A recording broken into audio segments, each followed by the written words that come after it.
when you realize that there could be something operating in your blind spot that you don't know, that you can't see, you can be functioning thinking that you are well but not well, and then come and have an epiphany that that is not the case. Once you discover that one time, you will forever be suspicious of okay.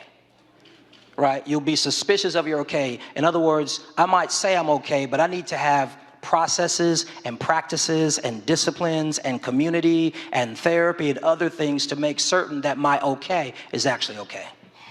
That's so good. I can remember seeking out a therapist. I started therapying myself first because I wasn't sure about people being in my business. And so I started like reading these different books. But I eventually got to a stage where I'm like, I want to talk this out with someone. And ultimately, I was dealing with the reality that I did not feel present in my own life. Like things were happening that I was supposed to be celebrating, but like I didn't, it was very shoulder shrug.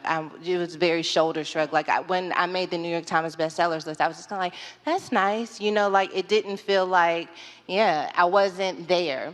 And so I started going to therapy to try and figure out what robbed me from the ability to feel. At what point did I come to a space where I felt that the only way I could show up in my life is if I wasn't fully present? And so now I don't experience joy, but I'm not angry. And I don't experience anger, but I also don't have the ability to really tap in with my children. So I started going to therapy, and it's been life-changing for me. I have an incredible therapist. But one of the things that I realized culturally, and I don't know if it's just Black culture or in Black church, but I only ever been Black, so I can only speak That's all we got. from my neighborhood. I think we put so much emphasis on surviving that we think surviving is the trophy. Like, yeah, but I survived it. Yeah, but I survived it. Yeah, but were you restored? Was there wisdom connected to it? What can you teach someone else who went through that? And when the trophy is survival, we stop there instead of recognizing that I can have hope again. I can have joy again. I don't have to walk with this limp, this emotional damage that keeps me from showing up in my life.